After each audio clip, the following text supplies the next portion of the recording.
ایھا الذین آمنوا صلوا علیہ وسلم تسلیما۔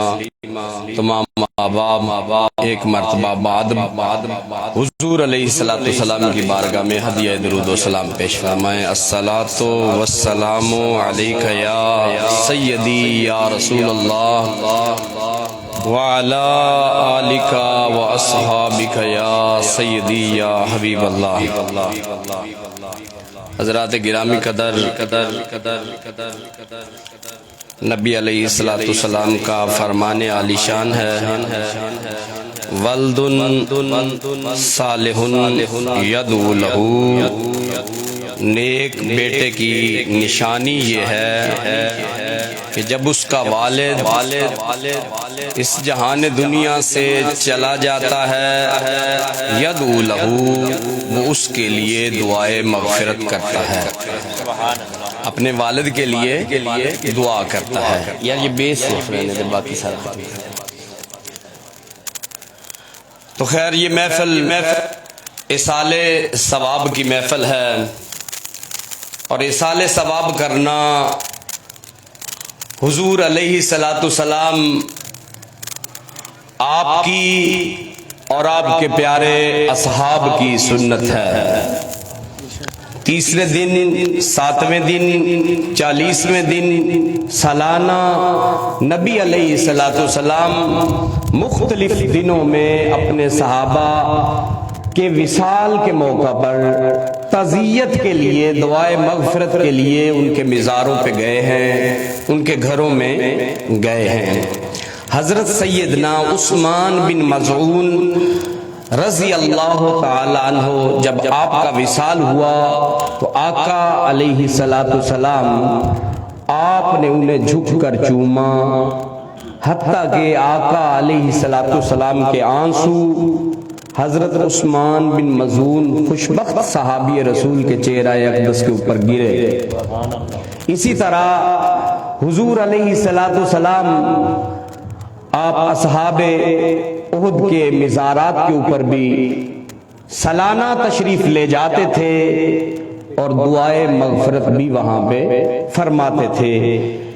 اصال ثواب کی مجالس سجانا، اصال ثواب کا اہتمام کرنا، جس طرح کے بھائی محمد شریف صاحب نے، شیر خان صاحب نے اور عمر دراز بھائی نے اپنے والد جناب ماسٹر شاہ احمد خان کے اصال ثواب کے لیے اس مجلس کا اہتمام کیا ہے، صحابہ سارے کے سارے حضور علیہ السلام کی تعلیمات کے مطابق اصال ثواب کی مجالس سجاتے تھے۔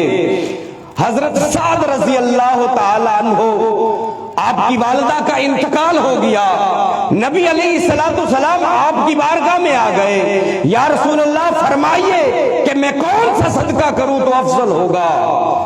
حضور علیہ السلام نے فرمایا پانی۔ آج بھی مدینہ شریف میں وہ پورا کنواں جو آپ نے اصال ثواب کیا وہ موجود ہے، الفاظ بھی موجود ہیں، ھذا بئر لأم سعد، یہ سعد کی ماں کے اصال ثواب کے لیے کنواں ہے۔ صحابہ کرام نے پورے باغ اصال ثواب کے طور پہ پیش کر دیے۔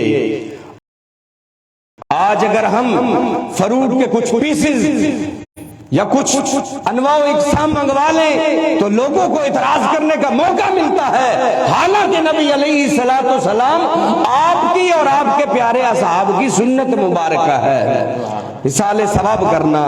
پہلے تو یہ ڈاؤٹ میں آپ کو کلیئر کرنا چاہ رہا ہوں کہ ان محافل میں جو آپ آتے ہیں یہ قرآن و سنت کے مطابق ہیں۔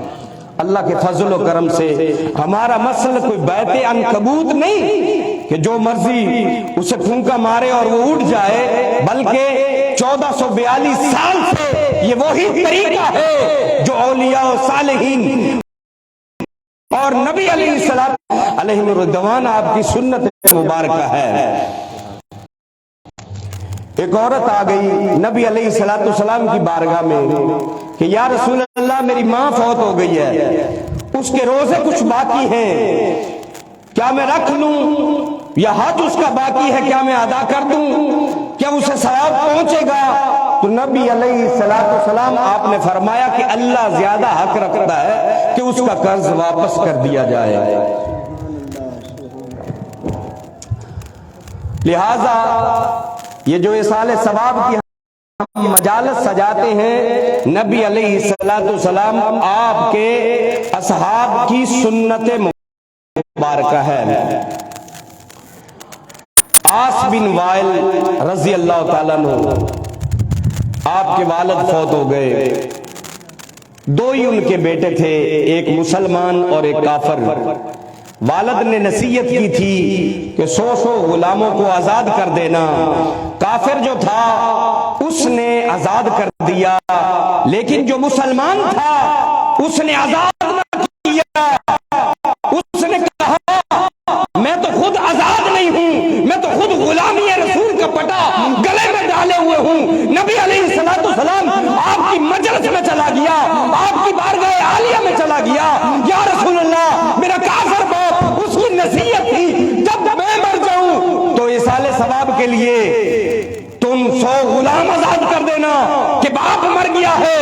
اس کے بدلے میں نبی علیہ السلام سے اجازت چاہیے تو نبی علیہ السلام نے فرمایا اگر تیرا باپ مسلمان تھا تو اسے یہ صدقہ پہنچتا ہے، اگر وہ مسلمان نہیں ہے تو اسے صدقہ بھی نہیں پہنچتا۔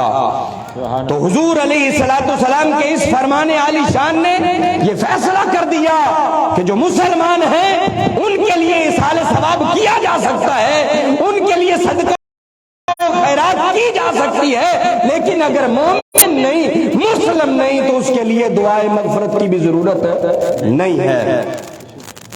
میں بڑا خوش ہوں کہ اللہ کے فضل و کرم سے اس گاؤں میں حضرت علامہ مولانا عابد نوری صاحب اور مدثر امین الوی صاحب ہمارے ہی خاندان کے فیض یافتگان میں سے ہیں۔ اللہ تعالیٰ ان کی عمریں سلامت رکھے۔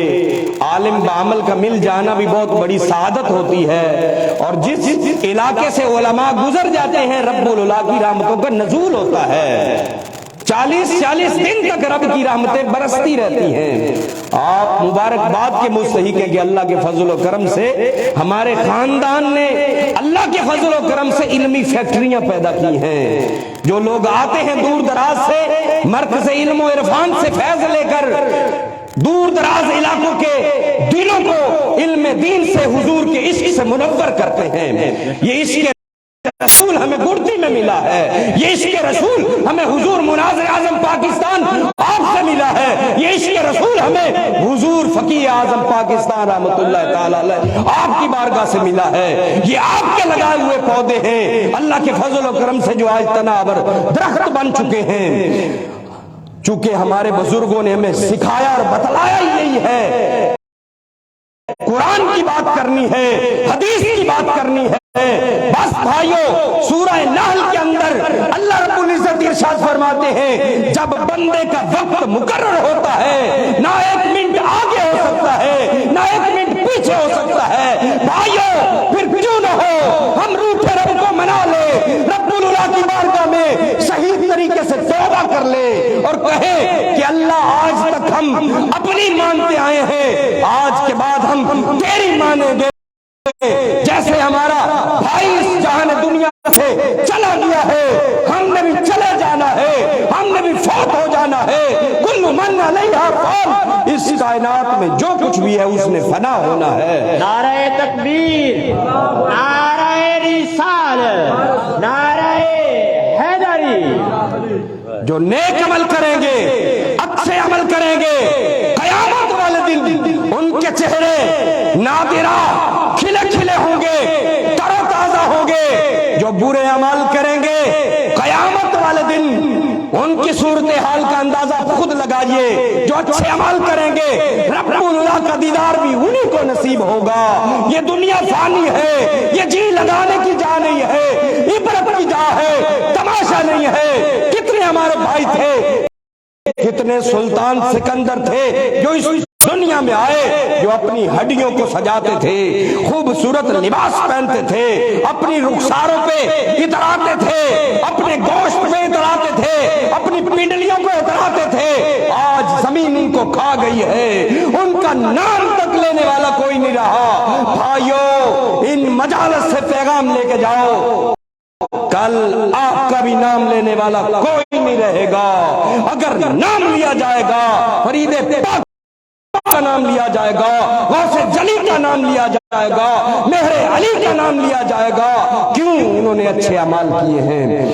انہوں نے اللہ رب العزت کو اس دنیا میں رہتے ہوئے منایا ہے. فوتگی کے موقع پہ آنے والوں پیغام لے کے جاؤ تاکہ ہم روٹھے رب کو منا سکے, تاکہ ہم اللہ رب العزت کے دیدار کل قیامت کو کر سکے, رب اللہ کی زیارت بغیر حجاب کے ہم لوگ کر سکے. رب کی رحمت بڑی وسیع ہے. التائب من لا ذنب لہ, توبہ کرنے والا تو ایسے ہے جیسے اس نے گناہ کیے ہی نہیں, جیسے اس نے گناہ کیے ہی نہیں. توبہ کرنے والا ایسے ہے, جب بندہ توبہ کرتا ہے رب اللہ فرشتوں کو بھیجتا ہے, جاؤ اس کے ارد گرد چکر لگاؤ, اپنی رحمت سے ان کو لپیٹ میں لے لو, ان کے اوپر رحمتوں کا نزول کر دو, رحمتوں کو نچھاور کر دو. جس طرح ہمارے پاس کوئی مہمان آتا ہے ہم اس کے استقبال کے لیے کھڑے ہوتے ہیں. رب اللہ کا تو فیصلہ ہے, جب بندہ میری طرف ایک ہاتھ ملیش آتا ہے میں ایک ہاتھ آتا ہوں, جب بندہ میری طرف دوڑ کے آتا ہے میں اپنی شان کریمی کے لائق اس کی طرف ہر ولا جشن مناتے ہوئے آتا ہوں کہ آج میرا بندہ راہ راست پہ آ گیا ہے, آج میرا بندہ مجھے منانے کے لیے آ گیا ہے.